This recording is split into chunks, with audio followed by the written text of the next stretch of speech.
Hello అండి, అందరికీ నమస్కారం. Welcome to my channel Kurasala అరుణ సతీష్. సప్త శనివారాల వ్రత పూజ చేసుకుంటున్నానండి. ఈరోజు వచ్చి 3వ వారము. ఈ పూజ ఎలా చేసుకోవాలి ఏమనేసి ఒక చిన్న వీడియో చూపిస్తాను. ఈ 2 వారాలు చేసుకున్నా కానీ వీడియో తీయలేదండి, చిన్నగా తీసుకున్నాను. ముందుగా పూజ కోసం కావాల్సిందండి, నేను ఫస్ట్ పీట వేసినానండి. పీటకి పసుపు కుంకుమ పెట్టుకొని ఒక క్లాత్ వేసుకున్నాను. మన ఇంట్లో వెంకటేశ్వర స్వామి ఫోటో అండి, మనం పూజకి డైలీ ఏది వాడతామో అదే దేవుడి ఫోటోని పెట్టుకున్నాను నేను. ఇంకా నెక్స్ట్ అండి, మెయిన్ సప్తశనివారాలకు కావాల్సింది పిండి దీపాలండి.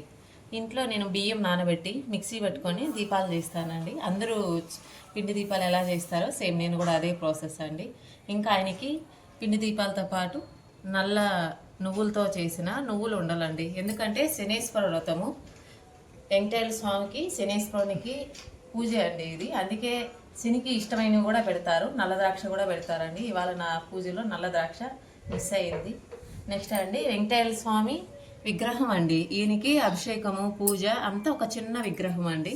నెక్స్ట్ వెంకటేశ్వర స్వామి పూజ, ఏ పూజకైనా ఫస్ట్ వినాయకుడికి పూజ చేస్తాం కాబట్టి మనము వినాయకుడి చిన్న విగ్రహం అండి. వినాయకుడి విగ్రహం లేదనుకో పసుపుతో వినాయకుడిని తీసుకొని పూజ చేసుకోవచ్చునండి.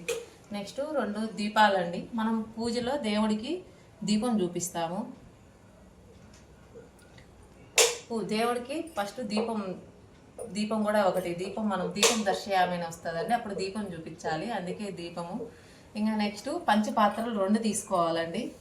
ఒకటి వచ్చి మనకి, ఒకటి వచ్చి దేవుడికి అండి. దేవుడికి వాడేది మనం వాడకూడదు, మనం వాడేది దేవుడికి వాడకూడదు. నెక్స్ట్ ఇంకా కర్పూరము, అగరవత్తులు, సాంబ్రాణి, అక్షింతలు, పంచామృతం అండి.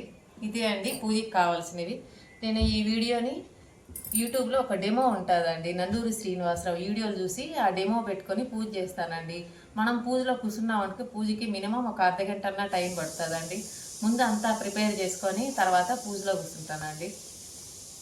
ఈ పూజ చేసుకున్నాక ఆ రోజుకి కంపల్సరీ ఎవరికో ఒకరికి మధ్యాహ్నం టైంలోనే ఏదో ఒక టైంలో మనం వాళ్ళకి తాంబూలం ఇచ్చి భోజనం పెట్టాలండి. ఒకవేళ మనం ఈరోజు మన ఇంటికి ఎవరు రాలేదు, భోజనం పెట్టలేదు, తాంబూలం ఇవ్వలేము అనుకుంటే గుళ్ళో పూజారికి ఈరోజు మేము సప్త శనివారం వ్రతం చేసుకుంటున్నామని ఒక పూట భోజనానికి మనం డబ్బులు ఇచ్చి రావచ్చునండి. ఈరోజు మనము ఫాస్టింగ్ చేస్తామండి. ఆల్మోస్ట్ ఒక పూట భోజనం చేయొచ్చును. ఇప్పుడు సతీష్ ఎరతుషి ఉంది కాబట్టి పాటింపులు ఏమీ ఉండవండి. సతీష్ అన్నీ తినేవచ్చును. అన్నీ అంటే ఇప్పుడు హెల్దీగా ఉన్నోళ్ళు మాత్రమే అండి ఇవి. అన్హెల్దీగా ఉన్నోళ్ళు 3 పూట్ల భోజనం చేసేవచ్చును. ఇంకొకటి ఏమంటే ఇవాళ కంపల్సరీ నాన్ వెజ్ తినకుండా కింద పడుకోవడము. వ్రతం అంటే ఏమేమి పాటిస్తామో సేమ్ ఈ పూజకి కూడా అవే పాటించాలండి మనము. ఇంకా నేను వీటిని రేపు పొద్దున్నేకి తీసేస్తానండి. నైట్కి కూడా మళ్ళీ దీపారాధన చేసి రేపు పొద్దున్నేకి తీయేస్తానండి. ఈ పూజలో బాగా ఇంట్రెస్ట్ అయింది ఏమంటే అండి, వెంకటేశ్వర స్వామికి మనం పూజ చేసేటప్పుడు ఆయన మన ఇంటికి వస్తున్నాడు, ఆయనకి పీట వేసినాము, ఆయన పీట పైన కూర్చున్నాడు, ఆయనకి కాళ్ళు కడిగినాము, చేతులు కడిగినాము, ఆయనకి అభిషేకం చేసినాము, బట్టలు పెట్టినామని ఈ పూజ చేసుకుంటా అంటే పూజలో వస్తుందండి. మనం ఒక్కసారి ఈ పూజ చేసుకోవడం చూసినాం అనుకో, నేర్చుకున్నాం అనుకో, అంత బాగుంటుందా ఆ పూజ అని అనిపిస్తుందండి. నేను ఈ పూజని ఇది 4వ సంవత్సరం అండి చేయడము. ఈరోజు 3వ వారం అండి. ఈ 4 సంవత్సరాల్లో 7 వారాలు కంపల్సరీ చేసి ఆయనకి మెయిన్ ముడుపు కడతానండి. ఆ ముడుపు తీసుకెళ్ళి నేను హుండీలో వేసి వస్తానండి. ఇంతకుముందు ఈ ఇయర్ వచ్చి సతీష్కి హెల్త్ బాగాలేదనేసి తిరుమలలో మనిషి ప్రతిమ దొరుకుతుందండి, దాన్ని తీసుకొని వచ్చి పెట్టి ఆ దానికి పూజ చేసి నేను హుండీలో వేస్తానండి. మనకు దేని మీద మనం పూజ చేసుకుంటున్నామో, ఆయన్ని ఏది కావాలని కోరుకుంటున్నామో అది మనం ఆయనకి ముడుపు కట్టి పూజ చేసుకొని 7 వారాల తర్వాత గుడికి వెళ్ళేసి వచ్చేస్తామండి. మా ఇంట్లో ఈ పూజ అందరికీ అలవాటు అయిపోయిందండి. స్టార్టింగ్లో అయితే కష్టంగా అనిపించేది, పూజ ప్రాసెస్ కొంచెం పెద్దగా ఉంటుందండి. చేయంగా మనకు అలవాటు అయిపోయింది అనుకో, ఈ పూజ కూడా సింపుల్ అనే అనిపిస్తుంది. మెయిన్ ఈ పూజ అంతా అయిపోయినాకండి వ్రత కథలు ఉంటాయండి. ఈ వ్రత కథలు మనం కానీ ఒక్కసారి చదివినామంటే ఈ పూజ మనం ఎందుకు చేసుకుంటున్నాం, దేనికి చేసుకుంటున్నాం అనేసి మనకు అర్థమైపోతుందండి. వెంకటేశ్వర స్వామి అవతార ఘట్టమని ఒక కథ ఉంటుందండి. ఇంకొకటి వచ్చి భీముని కథ ఉంటుంది. నెక్స్ట్ వచ్చి భార్యాభర్తలది ఇద్దరిది ఆ కథ ఉంటుందండి. ఆ భార్యాభర్తల కథ చదివినప్పుడు అండి ఆ కథ మా కోసమే ఉందేమన్న ఫీలింగ్ వస్తుందండి. ఆ కథలో వచ్చి అతనికి అర్ధాయుష్ ఉంటుందండి. ఈ వెంకటేశ్వర స్వామి వ్రతంలో ఆ వ్రతం చేసుకున్నాక ఇంకొక జన్మలో ఆయుష్ తీసుకొచ్చి ఈ జన్మలో అతనికి పోసి అతనికి దీర్ఘాయు ప్రసాదిస్తాడండి వెంకటేశ్వర స్వామి. మనం ఆ వ్రత కథలు చదివినప్పుడు మనం ఈ పూజ ఎందుకు చేసుకుంటాం అనేది బాగా అర్థమైపోతుందండి మనకి. ఆ వ్రత కథలతో పూజ లాస్ట్ అయిపోతుందండి.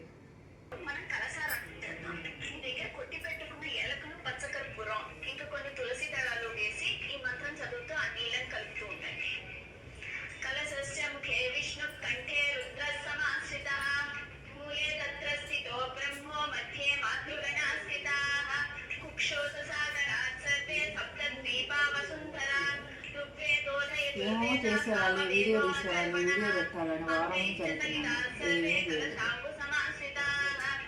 ఆశకి కొంచెం తోడు చేత ఇవ్వాలి.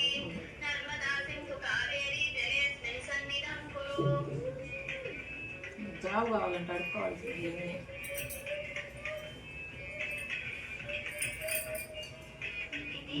శనివారం వ్రతం కాబట్టి ఏ విఘ్నాలు రాకుండా ముందు మనం గణపతి పూజ చేద్దాం. శుక్లాం వరదరం విష్ణుం శశివర్ణం చతుర్భుజం ప్రసన్నవదనం ధ్యాయేత్ సర్వ విఘ్నోపశాంతయే అగజానన పద్మార్కం గజానన మహర్నిశం అనేకదం తం భక్తానాం ఏకదంతముపాస్మహే. ఓం శ్రీ మహాగణాధిపతయే నమః. ధ్యాయామి ఆవాహయామి ఆసనం సమర్పయామి పాదయోః పాద్యం సమర్పయామి హస్తయోర్ఘ్యం సమర్పయామి ఆచమనీయం సమర్పయామి సాధానం సమర్పయామి వస్త్రయుగ్మం సమర్పయామి యజ్ఞోపవీతం సమర్పయామి గంధాన్ ధారయామి అక్షతాన్ సమర్పయామి పుష్పైః పూజయామి ఆభరణాన్ని సమర్పయామి ప్రశాంతం గుగ్గులోపేతం గురుకృతేన సమన్వితం గృహాణ దేవేశ సర్వలోక నమస్కృతం. ఓం శ్రీ మహాగణాధిపతయే నమః. ధూపమాన్ శ్రావయామి. ఓం శ్రీ మహాగణాధిపతయే నమః.